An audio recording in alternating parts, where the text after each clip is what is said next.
Good morning, Prospect. I think I remember telling you that on my vacation, I sat for 5 days in a lounge chair and looked at the lake. And while that is actually true, it's not entirely true. I spent 5 days sitting in a lounge chair and I saw things like turtles crawling up on a stick that projected up out of the water.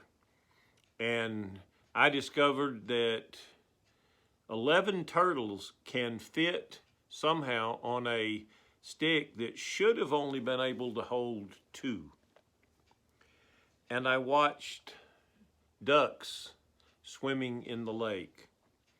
And I watched geese come swooping in a formation and landing on the lake. And I watched the beauty of creation. And I've gotten back and I've gotten into the work routine, and I realized I haven't really stopped or slowed down and looked at the beauty that is all around me. And I've posted a picture of a little dandelion. And it is fascinating to me that when I was a little boy, I could sit and look at a dandelion for hours. I could sit and watch ants run in and out of an ant bed for hours. And I am convicted that one of the things that we have lost as a group is the collective wonder of how beautiful this world is.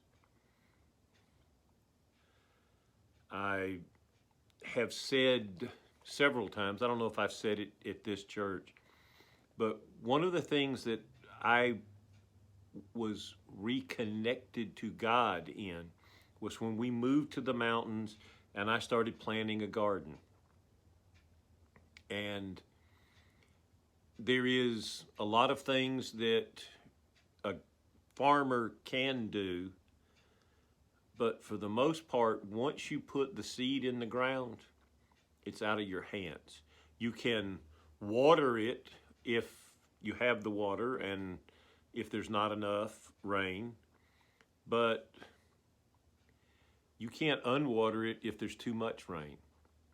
And you, as a rule, can't warm it if it's too cold, and you certainly can't cool it if it's too warm. And so when you are closer to the land, I believe you are closer to God, because you realize that you really are relying on God for the harvest. I was always amazed. I could grow corn and have corn forever. But for whatever reason, up in the mountains, I could not grow tomatoes to save my life. I could get a good plant, but it would only have one or two tomatoes on it, and they would be pitiful.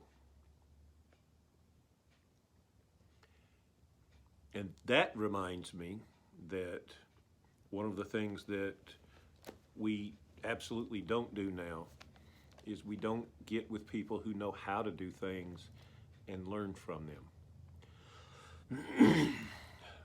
There is a reason that chefs study under chefs. There's a reason that people who grow up on farms farm, because you've learned how. I say all of that to get to a couple of verses. Psalm 46, verse 10 Be still and know that I am God. I will be exalted among the nations. I will be exalted in the earth. That goes to what I've been saying. We really need to find time every day to slow down and know that He is God. But we need to slow down and enjoy the beauty that God's creation has for us everywhere. You don't have to go to the top of Mount Everest to see the beauty of creation. You can sit at a little stream and watch frogs and newts and things parading back and forth. You can sit in your own lawn and watch the bees collecting the pollen from the little bitty flowers. And you can know that He is God. And then I said that I think I said I was tired.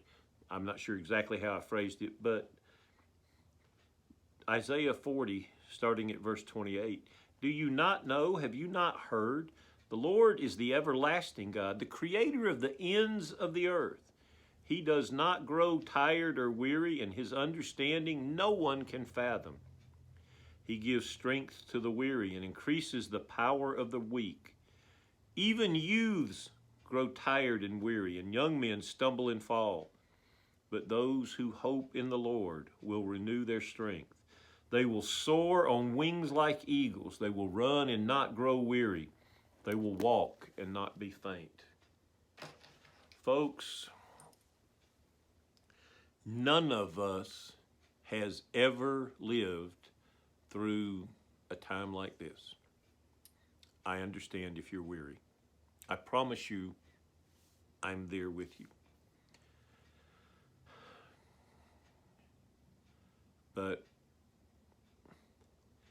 it seems to me like too many people have failed to put their trust in the Lord and are putting their trust in themselves.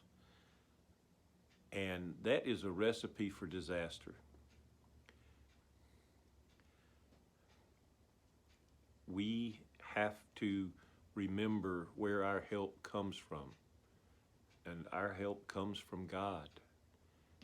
So as we are looking at the various things that we need to accomplish, remember that it's God's timing and it's God's creation, and our part in it is our contribution to the great play that is God's creation.